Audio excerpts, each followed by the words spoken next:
Welcome back to yet another exciting episode of The Young and Health, where we tackle everything concerning the sexual and reproductive health rights of the young people in and around Zimbabwe. My name is Visli, and I'm excited on this episode to be joined by the National AIDS Council, where we're going to continue the conversation on the policy framework on access to sexual and reproductive health services.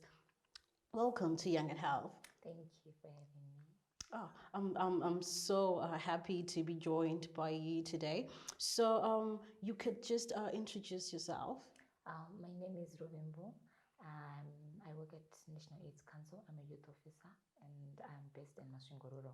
Oh, how is National AIDS Council? National AIDS Council is excellent. Thank you. Interesting.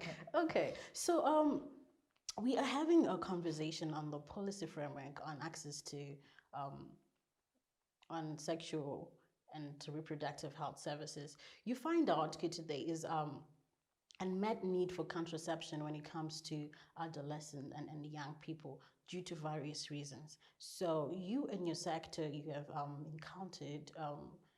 encountered the situation. What are the gaps that are there when it comes to young people accessing SRH services? Thank you, Vee. I think, the actual fact that, first of all, that the legal age of consent is 18 years is actually a very big gap. Because realize that usually young people from the age of 18 and below, they're already sexually active. Yes, true. And them not having the ability to be able to access sexual and reproductive health services is actually a major concern. Because if someone is sexually active, they are going to be in need of a condom. They are going to be in need of maybe morning after pills, contraception.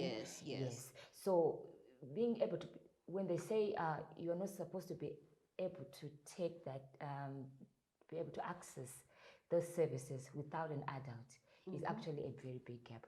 Because we're going to be experiencing unwanted pregnancies. Yes. We're also going to be experiencing unsafe abortions. Yes. STIs. Yes. So that's actually another major gap. Also another gap that we've actually encountered is these young people seem to be not aware. I don't know if it's ignorance. Okay. Yeah. Or it's maybe they're not interested in knowing. The issue that they are not very much acquainted with where and how to get those services is actually a very major gap, which I think many CSOs should also take into recognition. Okay, yeah, sure. And then we also have social and cultural beliefs, that are affecting those. So if you are seen taking a condom, even at the clinic, in the local clinics, if they see a young person taking condoms, because they are there, right? They'll say, cool, why are you taking condoms at your age? Yes. And then at the end of the day, assessing that confidence to be able to go and access the services. Yeah. And then we later on have, unwanted pregnancies and so forth. Okay, still on that aspect, we're still in the day where some churches don't even allow contraception when it comes to women, and it's very sad. Yes, there are actually some churches that don't even allow, like even the apostolic sect, they actually say no contraception, and it's actually a sin for them to be able to be seen taking contraception. So that's actually a very major gap. Yeah, it is a very huge gap. So I'm now looking at we're talking about young people accessing sexual and reproductive health services. Are they really coming to access the services? Young people from the age of 16 and below, we've seen very low numbers of them coming to access services. You can actually see by we actually sometimes we have cases that we actually have young people that are giving birth in their homes. Oh, that's sad. And then after a while, maybe through some programs that we have on the ground, they get tested and we find out that they're HIV positive. And the child is HIV positive. And then you try to trace, where did this come from? The person did not even access, like, let's say, antenatal care. So you see, those are some of the challenges that we have. Okay. What's your take on the age restriction? Like, you can have sex at 16, but you can get married at 18.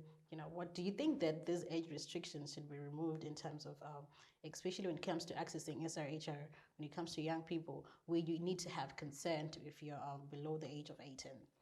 Um, I think that the age restrictions should actually be removed because that's not the reality on the ground. The reality on the ground is young people are being sexually active even from the age of 14. Yeah, if you follow even this Facebook streets, you see very amazing things. Yeah. You know, of 15-year-olds that are indulging in sexual activities at a very young age. Yes. And the fact that our policies do not recognize that is a big challenge, because then we will have I would want to say damaged or a damaged society in the future if we do not remove these restrictions. So that these young people can actually have access to these services. If I want to have safe sex, what do? I can access condoms. If I don't want to get pregnant, I'm able to go and get contraception without being condemned to say you are too young or so. Okay.